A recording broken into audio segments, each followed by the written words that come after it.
Hare Krishna. Are you able to hear me?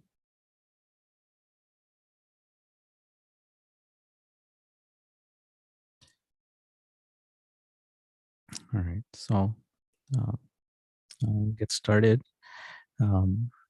It's, I guess, my pleasure to, and my honor to try and speak something for this Janmastami. So I'll just say invocation prayers and then get started.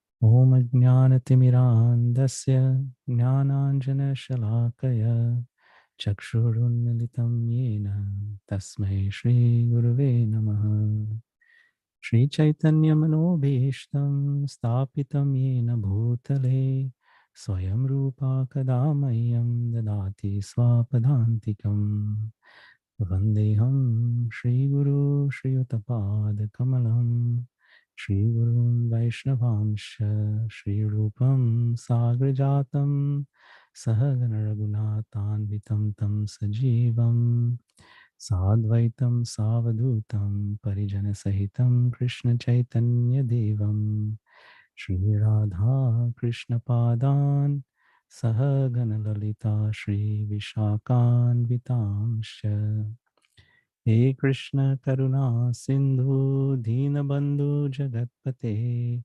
Gopesha Gopika Kanta Radha Kanta Namostute Tapta Kanchana Gaurangi Radhe Vrindavaneshwari Vrishabhanu Sute Devi Pranamami Hari Priye Vancha Kalpatarubhyascha Kripa Sindhubhya eva cha Patitanam Pavanebhyo Vaishnavebhyo Namo Namo Jai Shri Krishna Chaitanya Prabhu Nityananda Shri Advaita Gadadhara Shri Vasadi Gaura Bhakta Vrinda Hare Krishna Krishna Krishna Hare Hare Hare Rama Rama Rama Hare Hare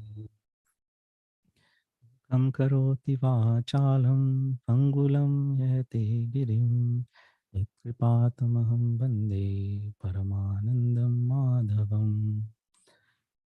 So, thank you for joining me. I see Prem Prabhu, Atula Krishna Dasi, Mataji. So, thank you for, and I believe Madan Mohan Prabhu is there. So, thank you for joining me. Again, as I said at the beginning, there are many, it's my honor and to try and speak something for this Janmastami, for Krishna's appearance. Although there are many more qualified personalities than myself to speak on such a high topic. It's by the grace of our dear godbrother Gurnishna Prabhu that he thought to give me this opportunity, and also with the blessings of Gurudev to try and speak something. So as I was, when I got informed by Gurnishna Prabhu on what to speak on today, I was trying to contemplate, what exactly to speak on, because Sri Krishna is not it's not an easy subject, and he's not so easily understood. So what can I say, right? And I'm only a very beginner in this process. So a couple questions did keep coming up in my own mind, though, and trying to explore them a little bit and share with you some of my own thoughts and what I've heard from previous and past devotees, as well as what I've tried to scrape from some of Guru Maharaja's lectures, and share that with you all. So some of the questions that came up was, who is this Krishna that we are worshiping? And then, in what way is Krishna worshipped? And what differentiates how the Gaudiya Vaishnavas worship Krishna from the other sampradayas? Right. So these were the three questions that I tried to think of. And trying to answer these, the way I looked at it was some of the source materials I used was Srila Sanatana Goswami's Brihad Bhagavatamrita and Srila Jiva Goswami's Gopala Champu, as well as some talks by Srila Sridhar Maharaj, our own Guru Maharaj, and His Divine Grace, A.C. Bhaktivedanta, Srila Prabhupada. So the very first thing was who exactly is this Krishna that we are worshiping, and how is he different, or is he different from all of the other Vishnu tattvas that we are familiar of hearing about, like Nrsimhadeva, Sri Ramachandra, and so on and so forth. We hear so many of the sages and the great devotees of the Lord are always praising him, that Hari Ananta, Hari Kata Ananta, as Tulsidas Goswami says, meaning the Hari he expands himself into unlimited forms, and his kata, or his pastimes, therefore, are unlimited. So, and each of those pastimes are there to cater to each of his devotees. Now, at the very beginning, though, in Bhagavatam, we hear that the Lord exists in three forms, right? There is Brahman, Paramatma, and Bhagavan. Srila Sridhar Maharaj, in his in a book, it is titled, here I'll show, titled, so you can see that. He's titled The Search for Krishna, Reality the Beautiful, which is based on his talks at least. Right at the beginning of that, he discusses that the Krishna that we are we're seeking is our own, is our birthright. There's actually a very beautiful quote. He says that he quotes from the Vedas itself. He says, "Oh, you sons of nectar, sons of the nectarian ocean sea, please listen to me. You were born in nectar. You were born to taste nectar. You must not allow yourselves to be satisfied by anything but nectar. Awake, arise, and search for that nectar. Search for Sri Krishna, reality the beautiful." So the search for Sri Krishna then becomes, so who is this Krishna again, right? That original question. And as I said, we have these three natures, the Brahman, Paramatma, and Bhagavan. And he almost dismisses at the very beginning that this idea of Brahma Jignasa that we hear from the scriptures, Tato Brahma Jignasa. This is what the very Vedanta Sutras teach us at the very beginning, that the purpose of this human form of life is to search after the nature of Brahman, our own self. It is also the nature of the Lord, Brahman. But he says that this is a logical jugglery, and it is more of a, it doesn't give us full satisfaction. What we are always after is rasa, pleasure, and that can never be denied, whether one is liberated or not.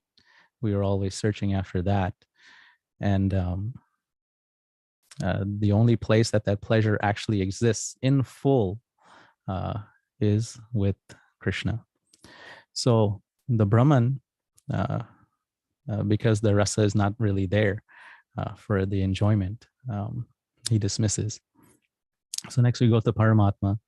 And again, sometimes if we take that path of yoga, it is described that we sometimes get entangled and absorbed in maybe the mysticism and whatnot that gets shown there.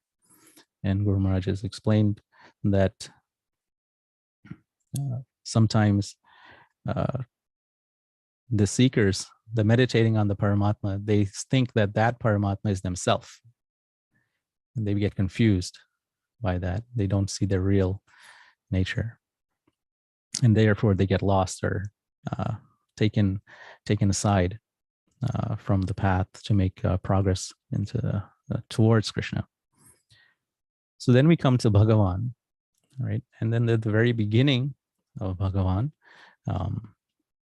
we have that Bhagavan, as Srila Prabhupada likes to translate, the Supreme Personality of Godhead, right? He is a person. Now, what type of person, though?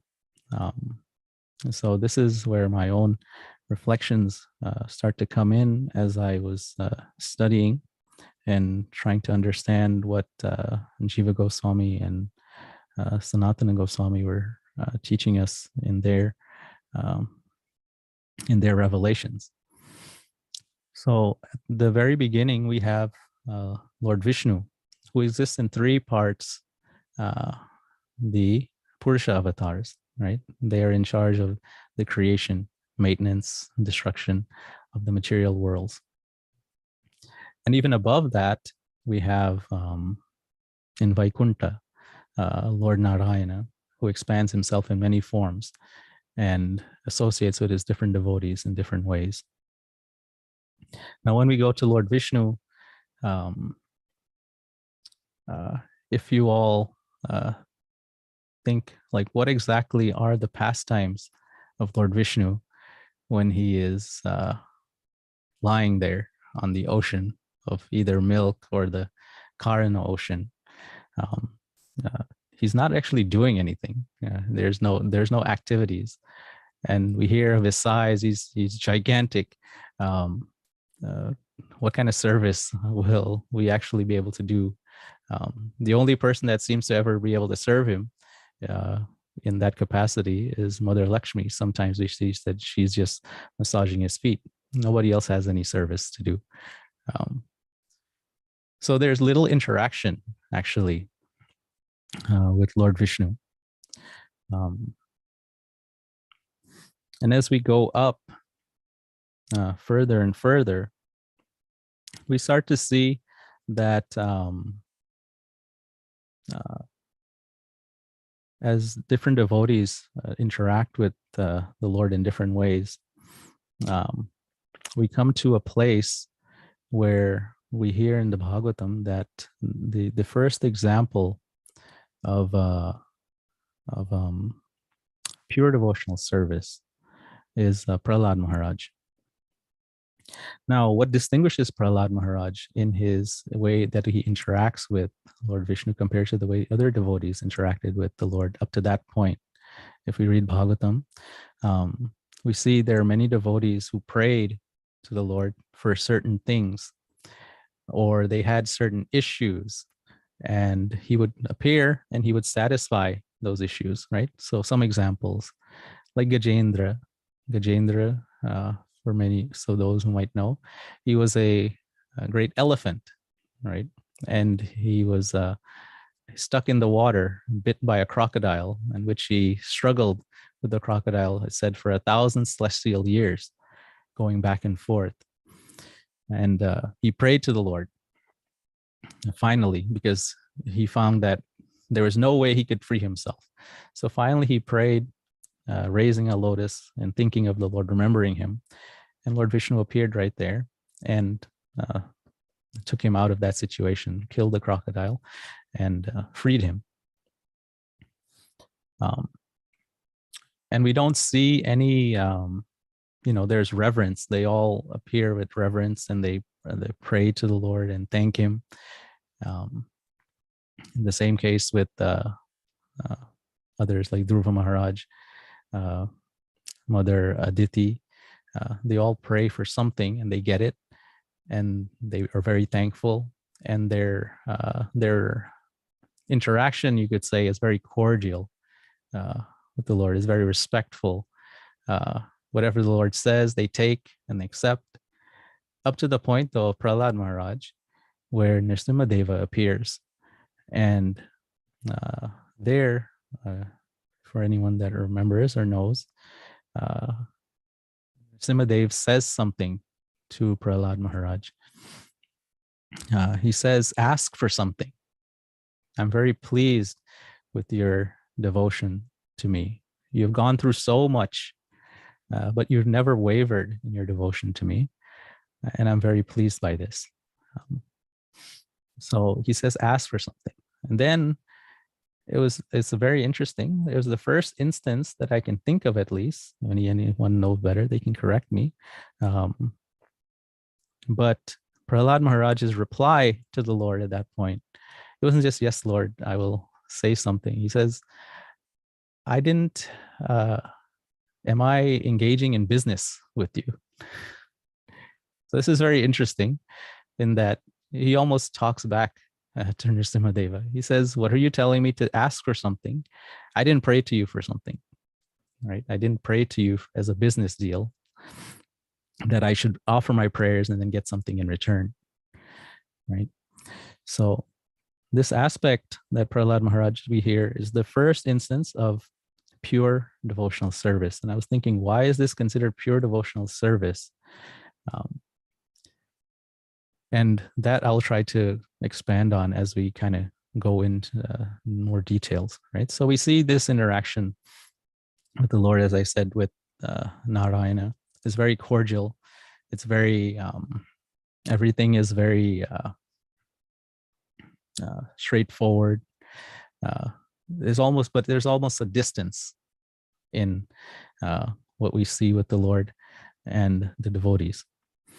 Right, and that actually gets brought out quite clearly by Srila Sanatana Goswami when he explains to us in Brihad Bhagavatamrita the journey of Gopakumar. He goes to very varying different abodes, different existences, up to the point of Vaikuntha. And there in Vaikuntha, he sees the Lord, right? And what does he say? When he actually sees the Lord for the first time, Sanatana Goswami says, Tad darshanananda bharena tesham vismritya shiksham vata parshadhanam gopala he jivita ityabhikshnam proshana dhavam parirambanaya. Gopakumara was saying, he said, I was absorbed in the bliss of the Lord's darshan and forgot what his associates had instructed me, thus loudly shouting over and over again, O Gopala, O my life and soul, I ran to embrace the Lord. Then in the next verse, Gopakumar says, Rishte stiter vigna viray drishtater dino mahakapukulam prakurvan prematirekena vinirjitoham samprapya moham nyapatam tadagre.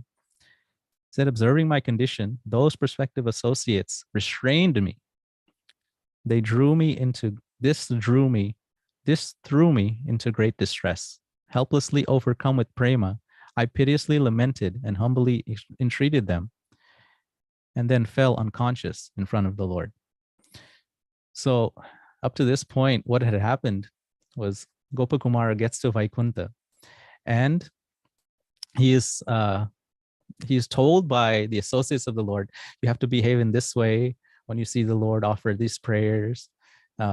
Again, very cordial, very straightforward, right? It's the etiquette that we would have when we meet a king, right? Or so it's like a very lofty personality that we're meeting, and so it's hard to have any personal interaction with them. But Gopakumara was of the nature that the Lord is my friend, and he wants to rush and go and embrace him, as he says. But again, he was restrained, right? Because in Vaikuntha, there is some decorum that has to be followed, right? And the Lord follows that decorum because that is what the devotees there appreciate, right? Now, as Gopakumara goes further on in his journey, we go to a place above Vaikunta. And the first place above Vaikunta is, as Sanatana Goswami describes, is Ayodhya, right? Ayodhya, the abode of Sri Ramachandra, right?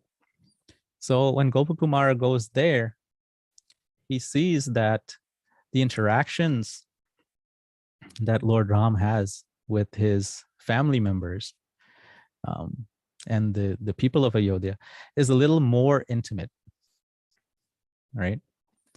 And if we hear Valmiki Ramayana, we see that the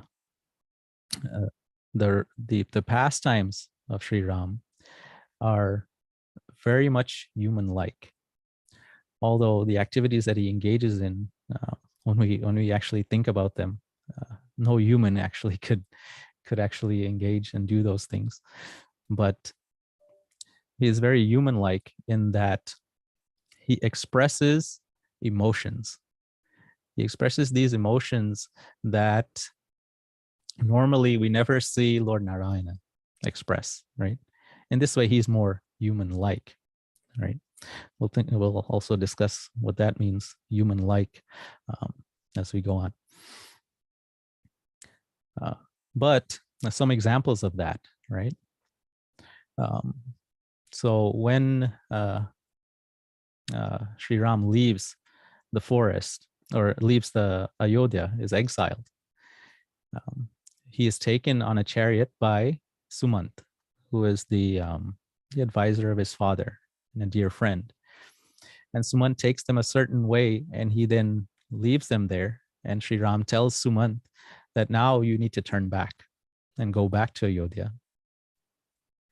If you don't go back to Ayodhya, then Mother Kaikeyi might think that you've not actually fulfilled your vow and left us in the forest, right? So when she actually sees you and understands that we are in the forest, then she will actually be relieved that her boons have been granted. Now, when Valmiki Maharishi, when he writes, as Sumant is leaving, what does the scene look like?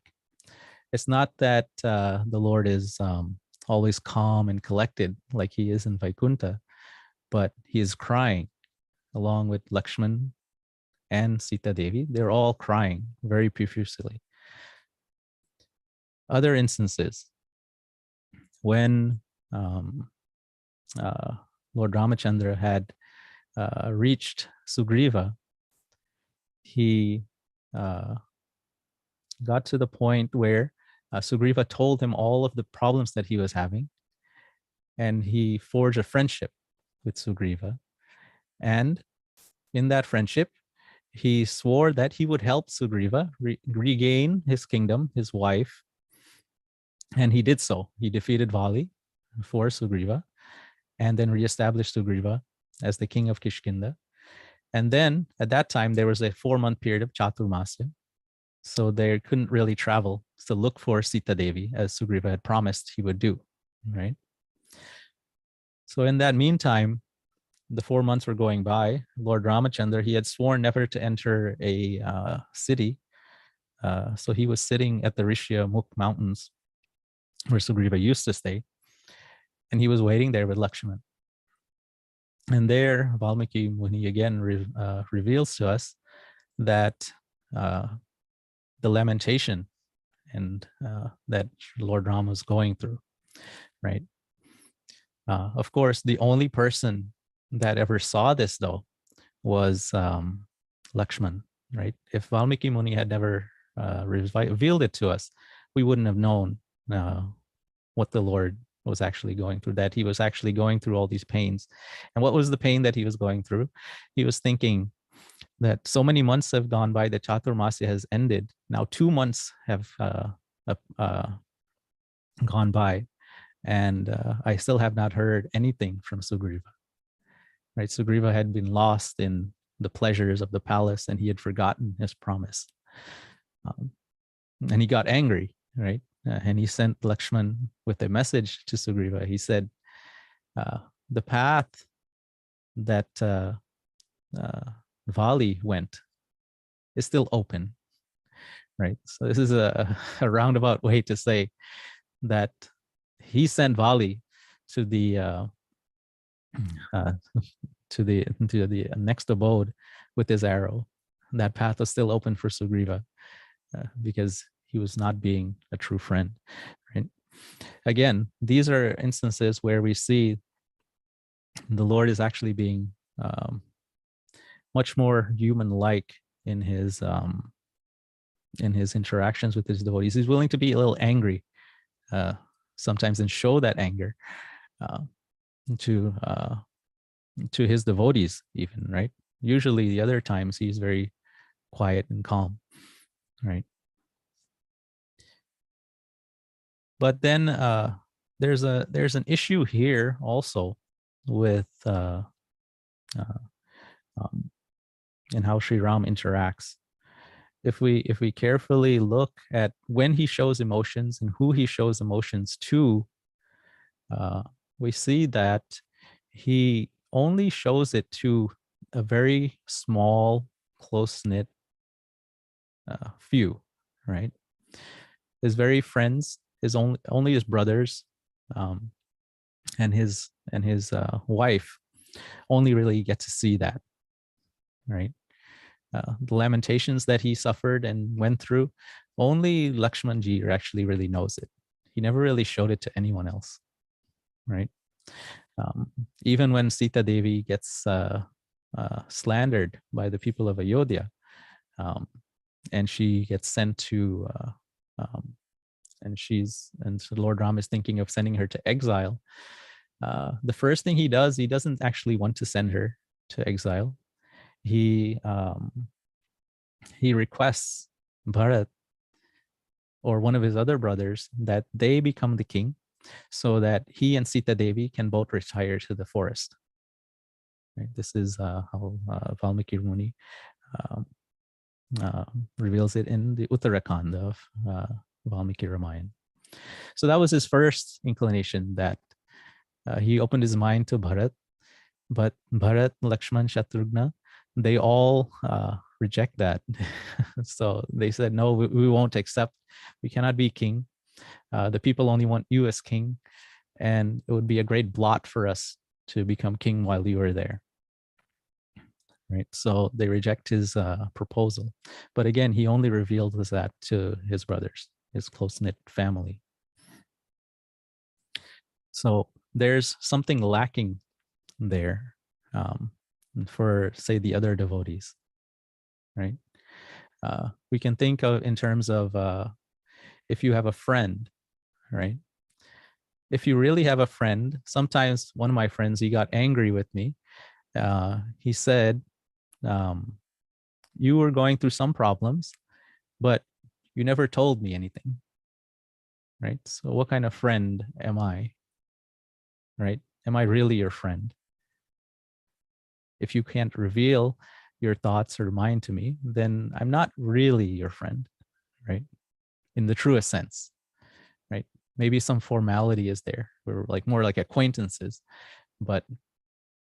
and we might share some good times, but in your bad times, you're not willing to share those with me. So therefore, we're not actually friends, right? So we can think in this way.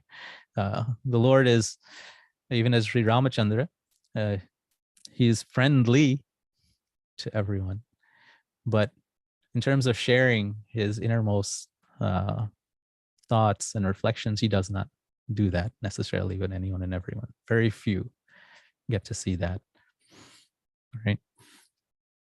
Then, following the journey of Gopakumar, he leaves Ayodhya and he goes further.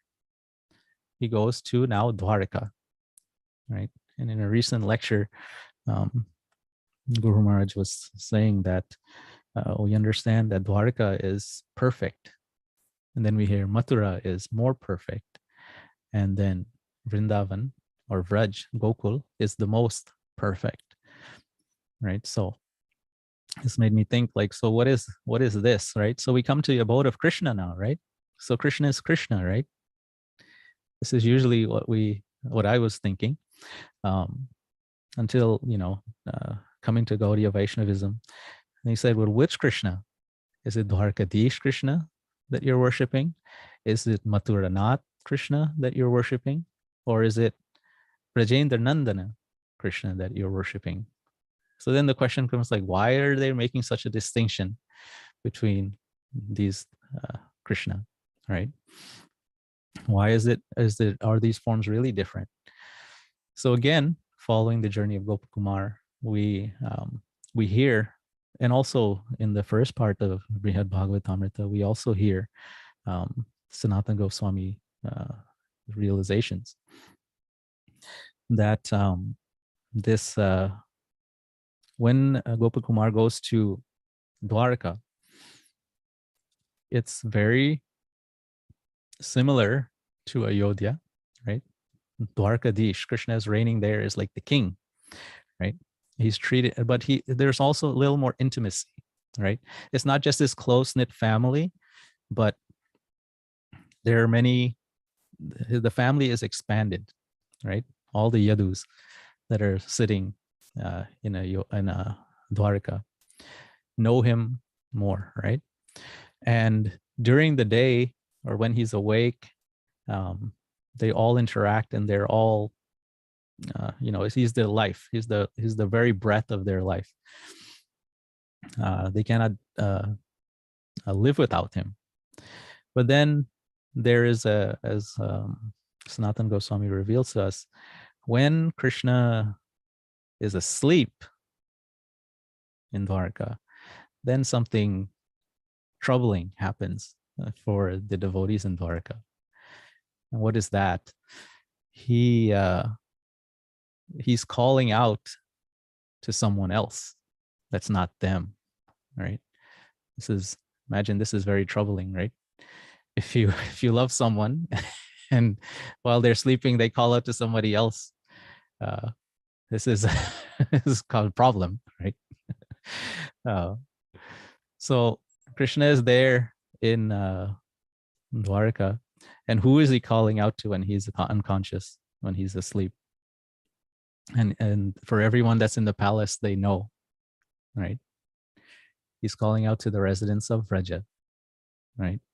He's calling out the names of his mother, Yashoda. He's calling the names of Nanda Baba. He's calling the names of Subala, Radha, all these personalities, right? And to the dismay of the residents of Dwarka, they understand while Krishna is awake, he's interacting with us, but when he's asleep, now we're actually knowing his real mind, right?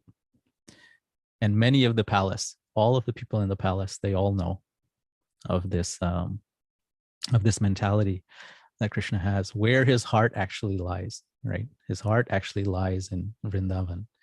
He's staying with them because of why? What reason is he staying with them, right? Narada Muni, speaking to Gopakumara, he gives this a couple verses that talks about the nature of the Lord and why he stays there, even though his heart is in Vrindavan, right? He said, Tat prasadena bhaktanam adino bhagavan bhavet iti swatantriya bhanyeva natam dhadyan maheshwaraha manye mahapreshta jananuvashyatiya naduka dosha vidadhita kauchana kintu pramodham nija bhakta vatsala twadin mahakirti gunam stanoti sa. This is Narada Muni. He was speaking to Gopakumar. He says, by the mercy of devotional service, the Lord is controlled by his devotees. Because it destroys his independence, the Lord does not bestow devotional service. I think that being under the control of his dear devotees is not a fault for the Lord, neither does it make him unhappy. It brings him happiness. It increases his glories, which begin with his love for his devotees. So what Narada Muni communicated to us, that Krishna understands the love that his devotees have, and he always is trying to meet them at that level, right? And then the devotees in Dwarka, they all have love for Krishna, right? Even if we do an analytical study, you might say, well, it's not as great as the love for Vrindavan because that's where his heart is, but still they do have love, and their love it's not false. It is also pure. That's why Dwarka is considered perfect, right? And to honor and respect that love, he does stay with them there, right? He does not leave. Actually, even up to today, for anyone that knows, that there are several deities that used to stay in Vrindavan until the towns, the Mughals, were going to raid Vrindavan, and those deities were then moved to a kingdom where there was a Rajput king who was very strong, and therefore he was not going to get conquered. So the deities, Radha Govinda Deva, for instance, who is the original deity of Srila Rupa Goswami, Radha Gopinathaji, one of the original deities, Radha Madana Mohan, I believe. They were all moved to Jaipur from Vrindavan. And up to today, you can still see that they are still in Jaipur. They have not come back to Vrindavan, right? And some devotees have commented that the reason for this is actually, if you go to Jaipur and you go and you see the love that the residents there have for him, he can't just leave and come back to Vrindavan as he pleases, right? Their love binds him there, right? So he stays there. So just in the same case, in Dwarka, Krishna's heart might be in Vrindavan, but he stays. But when he's unconscious, he does reveal what his heart is actually desiring, what his heart is actually wanting. And this is this is considered a little perfect because here he's actually willing to reveal that, right? And even though when he's unconscious, he reveals that to the residents there, right? Then we go to Mathura, which is considered more perfect. And there we see there are instances where Krishna will actually speak while he's conscious about Vrindavan, right? And he expresses his actual feelings, not to everyone again, but to some, right? But this is now being more open to express his actual inner desires, right? Makes Mathura more perfect, right? And this is captured in a short pada by Surdas. For anyone that knows, Surdas was a great poet right around the same time as Chaitanya Mahaprabhu. It might be a little bit later, but he resided in Vrindavan, and he wrote many famous bhajans that are sung even up to today by many different people from many different sampradayas. And in one such pad, he sings Udho Mohe Brija Birasa Birasata Nahi. So he keeps telling Uddhava, this is Krishna speaking to Uddhava, that, oh Uddho, or Uddhava, Mohe Brija Visarata Nahi. I cannot forget Braja, right? I keep remembering Braja, and I remember the residents there. I remember the swans. I remember the creepers. I remember everything about Braja. I keep trying to, my mind keeps going there over and over again, and I want to keep going. I want to go there, right? The people, he goes on, it's a long Doha. That was just the one line. He says the people in Mathura are very nice, but still, I want to go. My mind goes to Vraja over and over again. So, in this way, at least, we see that Mathura, in one way, we say, why is it more perfect? From the devotee's perspective, the Lord is actually willing to speak a little bit of what he wants, right? Even though he doesn't do it to everyone, he doesn't say it to everyone, but he does say it to some. And they are also aware of it, but they don't know what to do, right? Because if they tell him, oh, yes, well, you can go to Raja, then where will they be, right? They'll be lost, right? So this is a little different. There's maybe a little some selfishness one could accuse of the Mathura Vasis or the Dwarka Vasis of being with Krishna. And then Gopakumar, finally, he goes to Vrindavan, all right, Gokul. And now we hear that Gokul is the most perfect. Now, from the perspective of the devotees, why is this the most perfect? Here is where Rajendra Nandana Krishna stays, right? So what is so unique about Rajendra Nandana Krishna, right? The original question I was thinking of, right? Why is he so unique? Why is he different? Why do the Gaudiya Vaishnavas distinguish between Dwarkadish, Mathuranath, and Rajendra Nandana Krishna, right?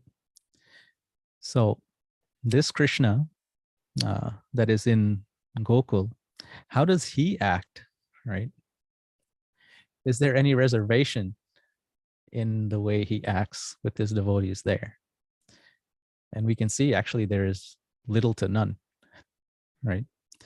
He is fully open in what he feels and what he wants, right? And Srila Jiva Goswami gives us a very nice quote that I was reflecting on in this respect.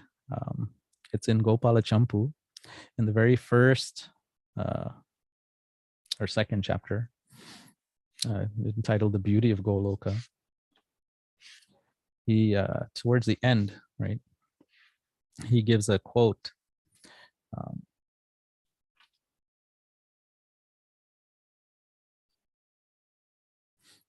to, actually I should say it's in the first chapter, the last verse that Jiva Goswami quotes. He says, this is Nanda Maharaj speaking to Mother Yashoda.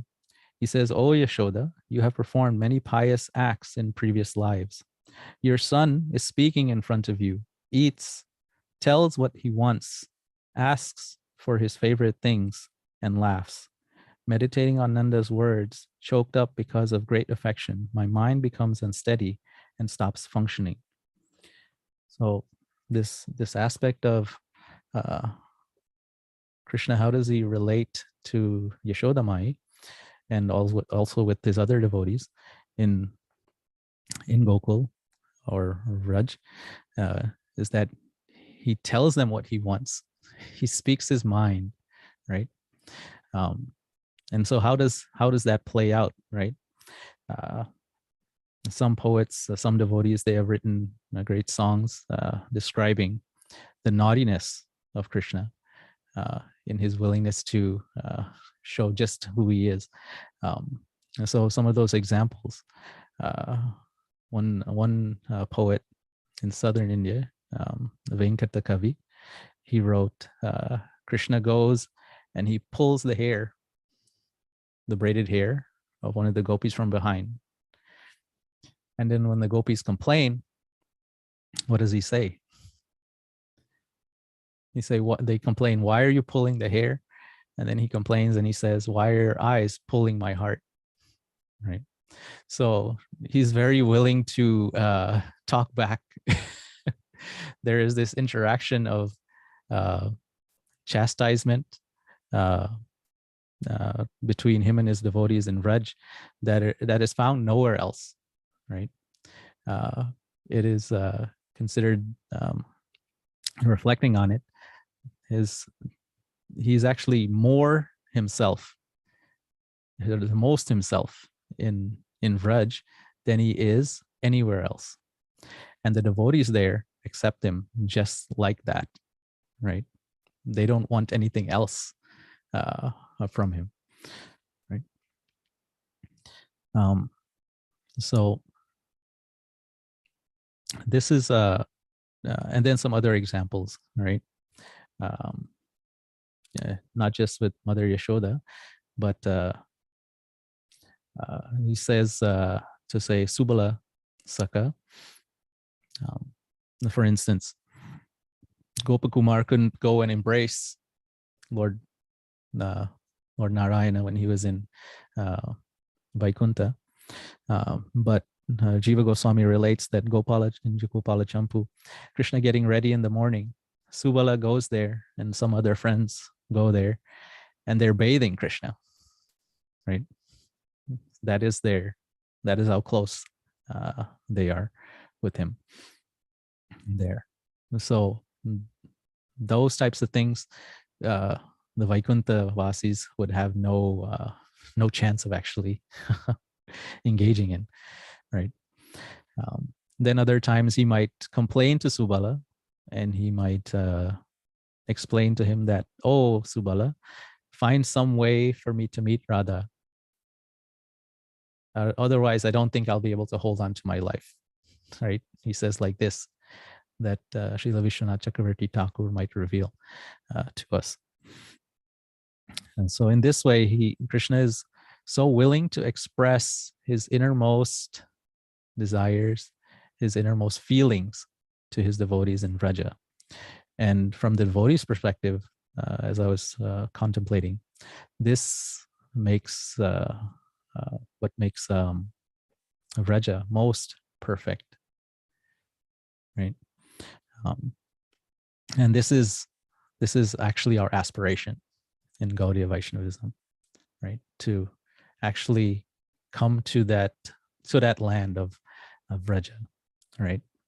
And that land of Vraja is soaked with what? Is Madhurya, right? Madhurya in the terms of it is soaked with sweetness, right? Another meaning of Madhurya is sweetness. So it is, all of the relationships there are soaked with that sweetness. And because of that, that sweetness overcomes any opulence that the Lord might have in anywhere else, right? For instance, we see Arjuna was a friend of Krishna, right? Very intimate. They slept on the same bed. Arjuna would keep his feet next to Krishna's head. Krishna would keep his feet next to Arjuna's head, right? So that was how intimate they were.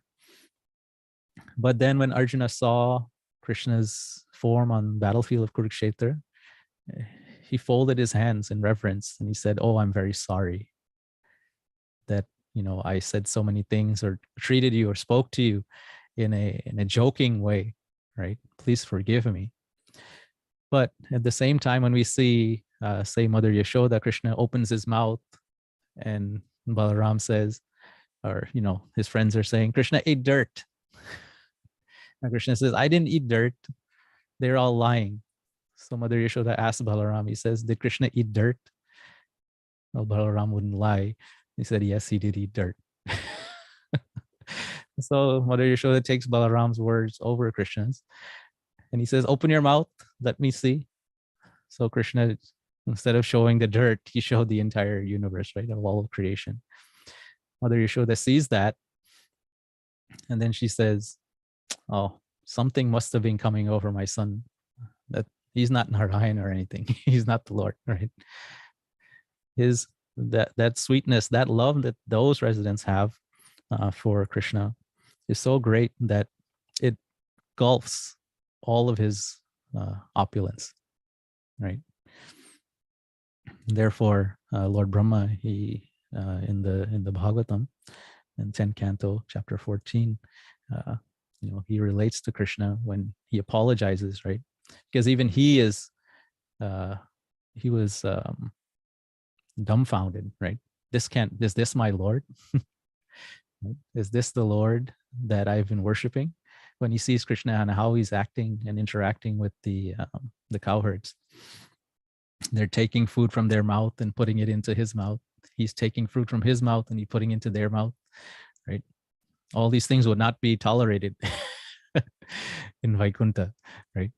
In other places. So Lord Brahma becomes very confused. But then when he realizes that, yes, Krishna is indeed his Lord, he apologizes and he says, I do not know, how will you ever repay these people, right, of Raja for their devotion, right? You're ready to give Putna the position of a mother just because she gave you a poisoned breast. What will you give these individuals who have given you everything, right? So this is the Krishna that we are all striving for, right? So it also gives us a reflection then, what is it that we need to work on, right, to come to that point of accepting Krishna for who he is and not, putting restrictions on him also, right? So how will we get there, right? That's the question. That becomes a question. Well, how do we get to that point? And if not for Krishna himself, right, coming as Chaitanya Mahaprabhu, that window or that abode would be closed off, right? Therefore, Rupa Goswami praises Chaitanya Mahaprabhu as Namo Mahavadanyaya Krishna Prema Pradayate Krishnaya Krishna Chaitanya Namni Gauratushi Namaha. Right? So he says this is the most munificent form of Krishna, right? He's openly giving this abode of Raja to all of us, right? And how do we get it? How do we get it? He gives us in a very easy way, actually, right? What is the way, right? And it's very easy. He says, Nam Namakari Bahuda Nija Sarva Shaktis Tatrarpita Niyamita Smaranena Kalaha Etadrishi Tava Kripa Bhagavan Mamapi Nurdaivam Idrisham Ihajani Nanuragaha. Says, my Lord, O Supreme Personality of Godhead, in your holy name there is all good fortune for the living entity, and therefore you have many names, such as Krishna and Govinda, by which you expand yourself. You have invested all your potencies in these names, or in those names, and there are no hard and fast rules for remembering them. My dear Lord, although you bestow such mercy upon the fallen, conditioned souls by liberally teaching your holy names, I am so unfortunate that I commit offenses while chanting the holy name, and therefore I do not achieve attachment for chanting. So how do we get there? As Chaitanya Mahaprabhu said himself, it's through the holy name, right? This Sankirtana that he has brought down, this Prema Sankirtana, right? When he was chanting or has his party, right? Going through Jagannath Puri, Guru Maharaj relate to us the story, Prataparudra, the king there, he saw it and he asked one of his advisors, whose kirtan is that? Why is it so ecstatic, right? And he said, oh, that is the Prema Kirtana of Chaitanya Mahaprabhu, right? So this name is being empowered and given to us in the disciplic succession, right? Today is also the appearance day of His Divine Grace, A.C. Bhaktivedanta Swami, Srila Prabhupada, who brought this name to the West, right? And also gave us our Guru Maharaj So we are indebted to that Parama Guru for coming here and continuing to spread this name, because we get this name through the devotees, right? And then it is up to us to then delve deep, dig deep, as Sridhar Maharaj talked about, the great ocean that is there, that the name has, right? To dig deep into that ocean and harvest that nectar. Don't settle for anything else, right? And so this is what Srila Prabhupada brought to the West and gave to our Guru Maharaj. Our Guru Maharaj is giving to us. And then it is up to us to then take it up and chant and follow it in the best, most sincere way we can, and try to make progress that way, right? Without trying to commit offenses. The only thing that'll stop us is the offenses, right? Inattentiveness to the offenses. And of course, the biggest of the offenses is to blasphemy the devotees who have dedicated their lives to the propagation of the holy names of the Lord. Right? This is the mad elephant offense that Chaitanya Mahaprabhu always warned us against. Right? So if we take that advice to heart and try to delve deeper and deeper to the holy name itself will help reveal what is actually in us, right? That nature which is like that of the Vrajavasis, right? Which is that of the Vrajavasis, so that we can actually go there and interact with Krishna in his truest sense, Vrajendran and Krishna. So with that, kind of came to the end of my talk. Thank you all for patiently listening as I was trying to go through this. I'm not used to writing things down and then trying to read, but I thought I'd try to do that just to keep my thoughts a little more clear. But if you have any thoughts, comments, or questions, you can please say something.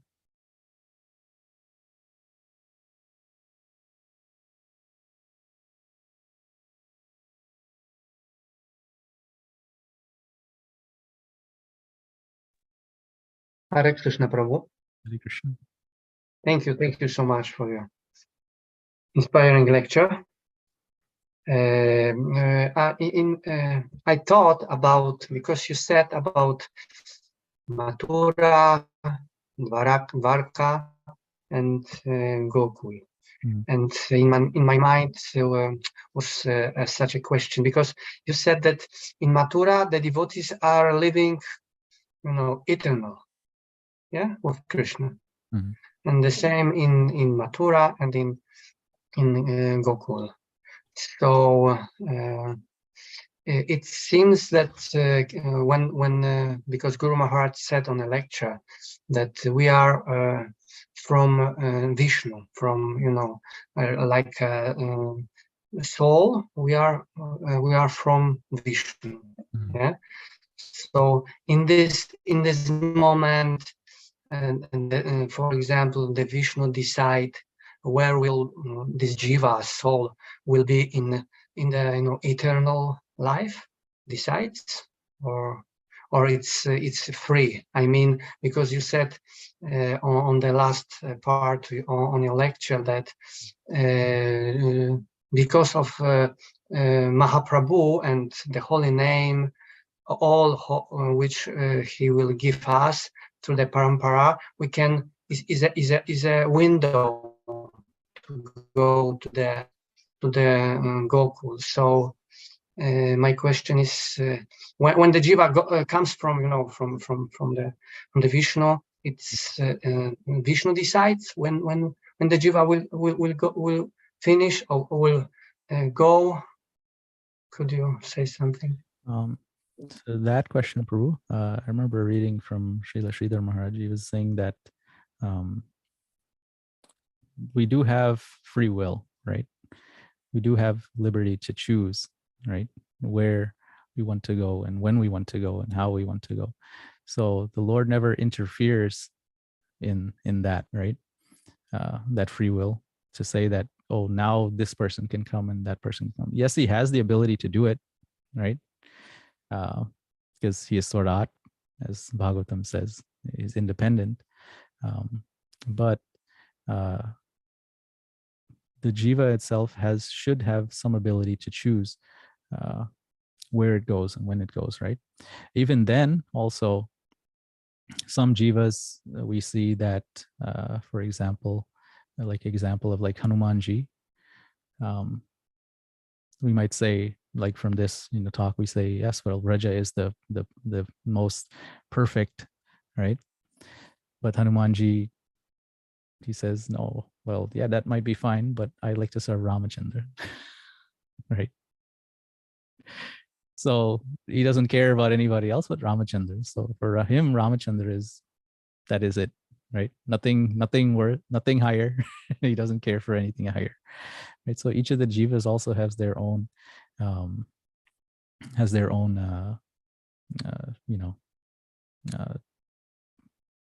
do you say? Internal nature that comes out, right, as they progress. So that's, I don't know, does that help?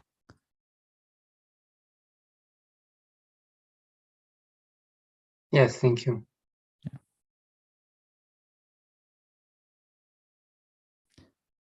Anything else?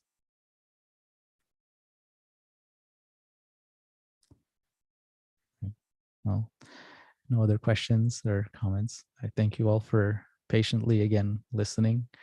If there was anything wrong in what I said, please understand it's probably my own fault in presenting it. My own understanding is a work in progress, as it says, right? But it's I tried to delve and try and grasp a few things that I heard or studied or tried to learn from and try to present to you all. So please forgive me for those shortcomings. So, and with Vancha Kalpatarubhyascha Kripa Sindhubhya Evacha Patitanam Pavanebhyo Vaishnavebhyo Namo Namah. Nantakoti Vaishnavindiki Jai. Parmanand Prabhu ki jai. Hare Krishna, Parmanand.